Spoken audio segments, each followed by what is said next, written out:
Yeah. All right, so welcome back, The troops everyone. return. Welcome back. And my alarm is on. So welcome back, and let's get straight into it. Some smiling face. I'm assuming we had some good discussions. Room number one, we had Andrew, Lisa, Lucas, and Mark. So who? Let me stop sharing. So it's me. Yeah, go, Lisa. Yeah. You know so we talked about neuroscience and the productivity about your brain and being present, and that there's neuroscience behind it in terms of that it helps your brain and it helps your brain reset. Tyler was talking about he recently went back to the US and he hadn't been back for a while, and he just disconnected from his phone and things like that, and how good he felt and how many ideas and things he came up with to not have all of the different sort of multitasking and switching going on. So we were sort of talking about this in the context of being present, and how it helps. And we talked about not only being present for people, so discussions with people, and not sort of having a conversation with someone and typing at the same time, answering emails. And if you're even in face-to-face, having your phone on the desk or whatever and trying to have a conversation, people, and being present. And then we talked about present in tasks, because that's part of it, is being focused on getting a task done rather than trying to do switch between the tasks, and not having that brain fog that occurs that I get by the end of the day most days when I've done so many different things, switch between them.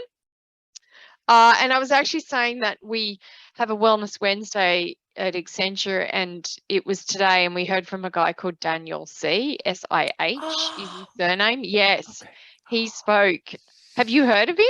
I thought it was Siege, S-I-E-G. No, it's S-I-H. Oh, no. Daniel C. So he's down in Tasmania. He's into productivity, but he talked about how when you carve out time to think and not be multitasking, he talked about how good it is for your brain, and how that's when you come up with your ideas and those sorts of things. So I just thought it was interesting that we'd gone through that talk today, and then we were talking about presence of people and tasks.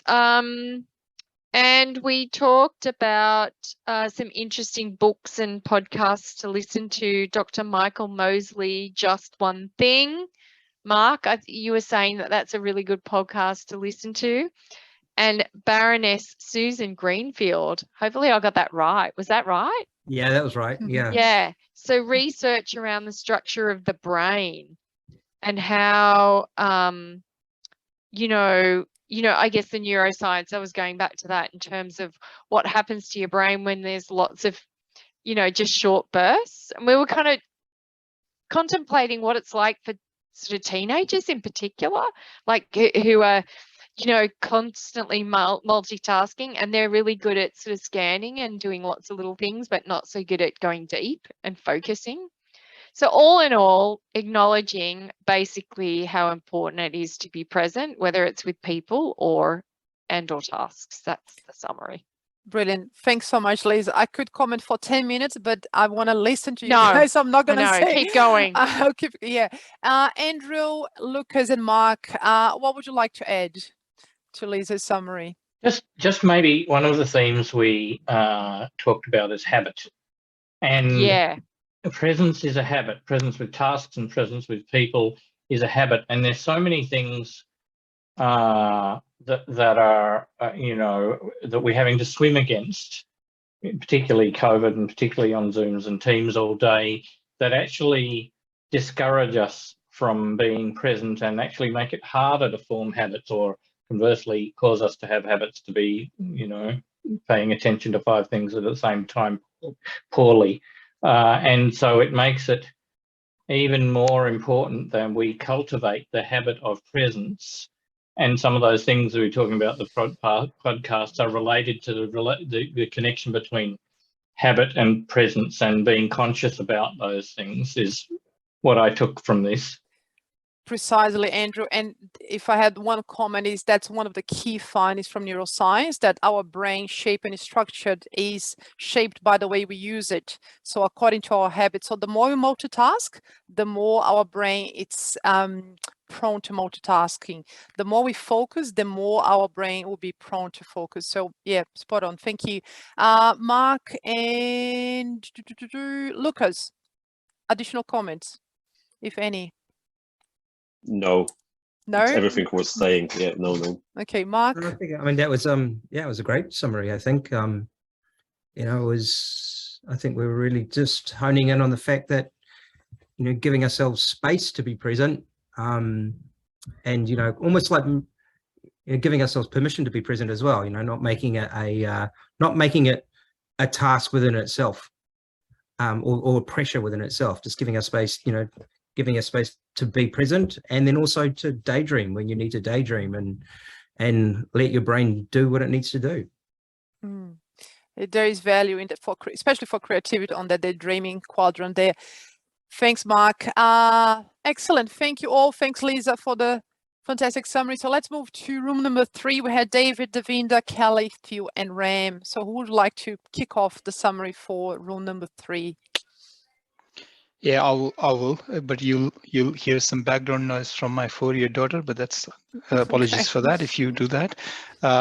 What we did obviously is went through the declaration and kind of spend a lot of time. What do we think about that? Do we agree or disagree? Which was the very first bullet point there. I think what we kind of agreed, you know, the use of the presence is power could be a little bit misleading, but it's all about presence provides empowerment. So I think it's not about that.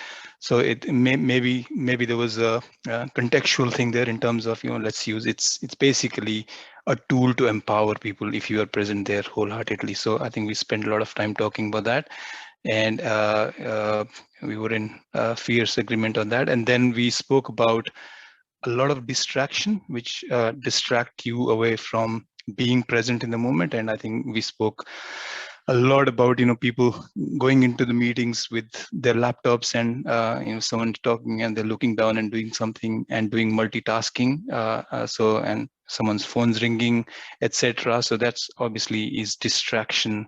With the advancement of technology, also there's a lot of them, right? So, and then we spend a lot of time talking about what is multitasking. When someone says, "Oh, I'm a multitasker," is it totally against what we're talking here, which is being present, doing one thing? So I think that goes to your point. I think, Nat, you were trying to say how you train your mind. What is the habit, right? So do you train your mind to do multitasking?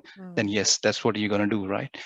Or you just being there present. So we did speak and then talk about is there any technique, etc. We different people share their ideas, and different things works for different people, right? People have some spots in their office as well where they go and kind of practice mindfulness. I know, Andrew, working with you previously at VMI, we used to have a balcony out there, and I used to see practicing mindfulness there, I think, outside in the balcony, when I used to come out in the balcony sometime.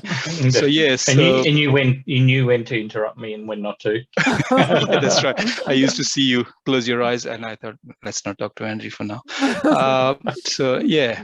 So I think that's what the conversation was, very, very insightful, I think. Excellent. Thanks, Devinda. Thanks for your contribution, being a brand new member and giving the summary so well. Thanks so much. Kelly, Andrew, Phil, and David and Rand, that was a now packed room. Any additional comments from you guys? Phil, Kelly? No, I think there was probably one additional one, which is around, I can't remember who said about connecting to purpose. Or related to connecting to a purpose. It's easier to cultivate presence if there's a purpose that you're working towards or aligned to. I think it was Kelly, I think, said that. I was talking about the cricket example, and I think Kelly articulated it much better than I was trying to. Go, Kelly. Well, we're sort of talking about how we're mentioning the power dynamic and how when you're playing a sport, your objective is a lot more clear. So you can have a mix of presence as well as focus. Whereas when you're often dealing with, you know, corporate stuff or in meetings and such, it's a lot less direct and clear. So you have to step back a lot and not necessarily be focused, but focused on one thing, but just sort of focused on everything or where you are right now and being aware of what's around you. I don't think I explained it as well as you let everyone believe. Okay, excellent.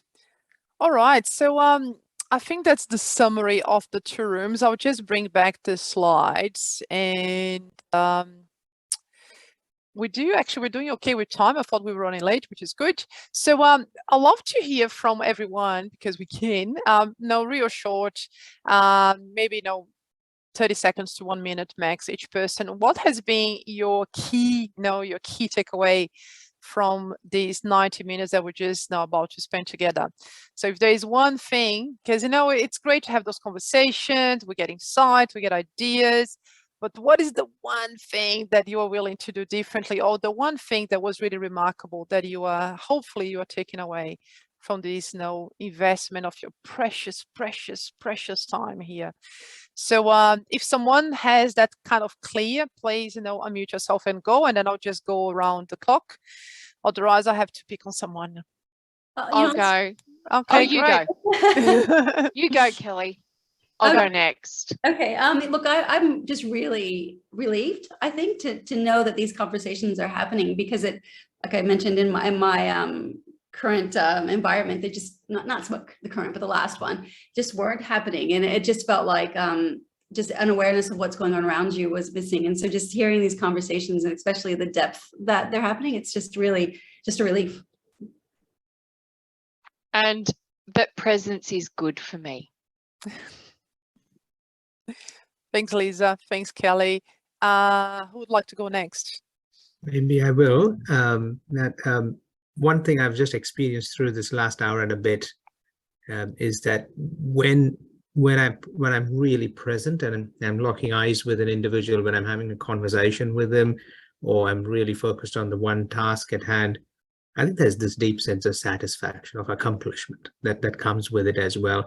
I tend to relax as a consequence, and there's a lot more confidence that inadvertently you build within yourself as well. So you actually become more successful and confident, and that those are very important aspects towards working towards being a better leader as well. So I actually feel that I did get that sense today.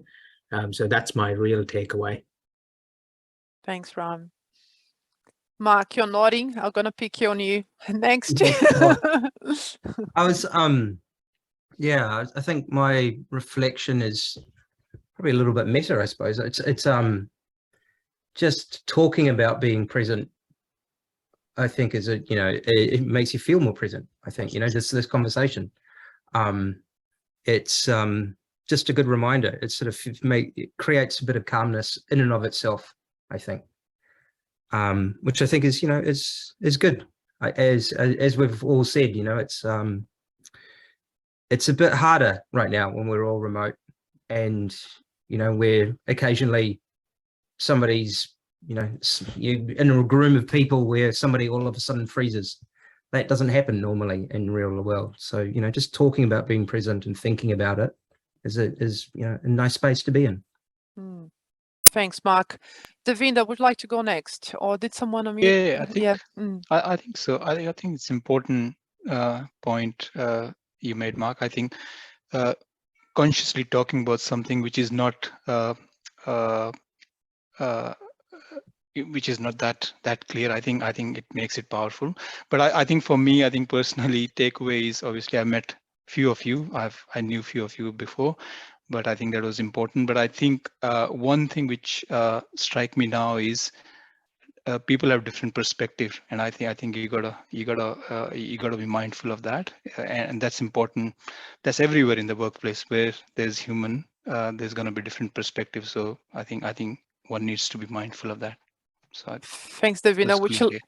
leads to what Phil shared before, wasn't it? Everyone is right, but partially. I love that statement. Thanks so much, Davina. Andrew, would you like to go next? Sure.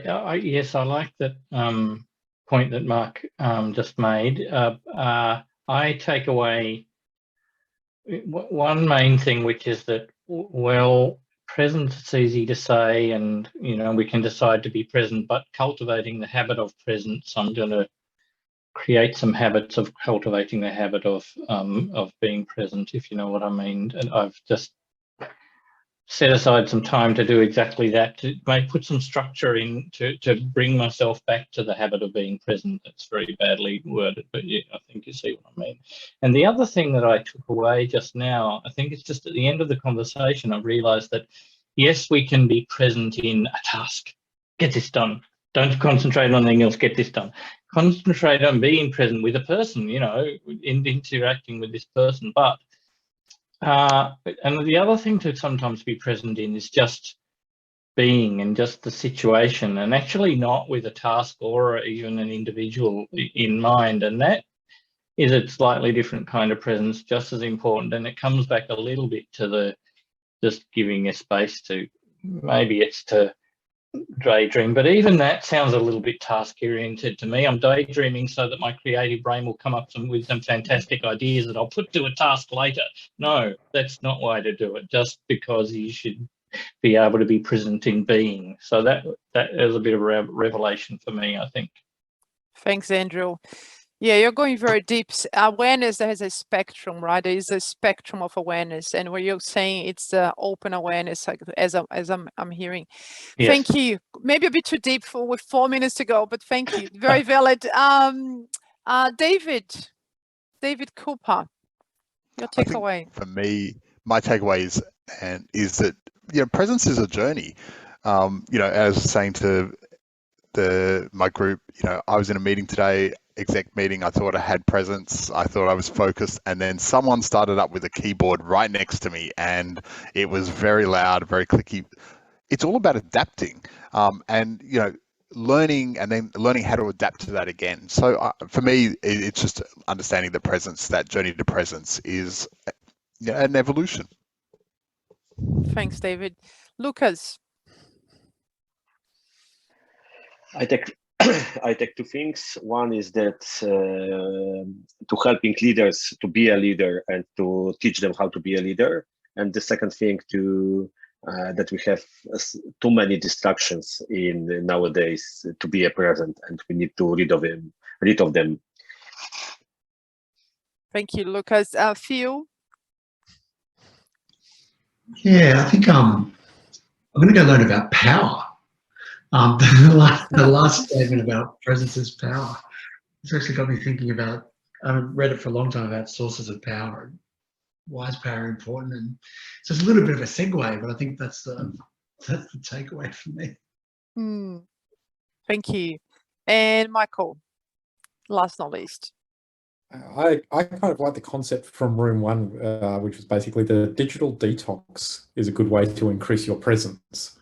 I'm like, most of my life I spent sitting there playing around with technology in some form or another. I think it would surprise everyone if I didn't have a phone or an iPad or a computer in my hand, or maybe an Alexa or something. But maybe I need to put that down for 5 or 6 minutes once or twice a year. Raymond's but I think for me, I guess the key take, or probably the key comment. That's a big the key comment, I think, was from Phil. Success is a bad teacher. I think I really appreciated that. That's one of the ones that'll go on my little post-it note of little one-liners that I just need to remind myself occasionally. So thank you for that one, Phil. Awesome. And what was your key takeaway? Steps, Michael, baby steps. Yeah, 5 or 6 minutes a year is probably enough. Good stuff. Thank you all. So did you have a key takeaway, Nat? Let me actually stop and think. Well, I love the partially, everyone is right, but partially, because as I said, It helps us to be less judgmental. It helps to develop a beginner's mind. As I was in the breakout rooms, I think I'm taking from Phil's that's something that really did stay with me. I really like that. And the fact that we do have blind spots, we all have blind spots. I think that's a beautiful statement. Yeah, that's my takeaway, I guess. Thanks, Michael. Thanks for asking. We are just about to close. It's 8:30 and I don't want to hold you any longer. Just real quick, if I may, we do have one thing that we'd like to share with you before the feedback survey. It's this article from Atlancia. And thanks, Andrew, for suggesting that. So this article was published by Atlancia a while ago, and it's about mindful leadership. So what I would like to invite you to do, whenever you get a chance, have a look. If you relate to the article, feel free to share, of course, on LinkedIn. And if you do so, if you could tag us, that would be awesome, because it's somehow raising awareness about the community, and hopefully we have more people to join us and have this kind of conversation. So you receive that in the pack tomorrow on your LinkedIn inbox, article from Atlancia on mindful leadership. So by now or very shortly, you receive a link to the feedback survey as well. If you don't complete today, I'm gonna chase you tomorrow, asking you to please complete the feedback survey. Take 2 minutes to help us, improve our sessions. And that's all from us. So thanks so much for staying to the end. I know that we had a couple of apologies. Tyler had to dash off for another meeting as well. But thank you especially to Kelly, Devinda, and I think these were the new faces that are still with us. So I hope you found the session valuable, and yeah, great to meet you all. So have a good evening, and hopefully see you next in the next roundtable. Thank you. Cool. Thanks, everybody. Thanks, everyone. Good evening, everyone. Bye. Thanks all. Bye.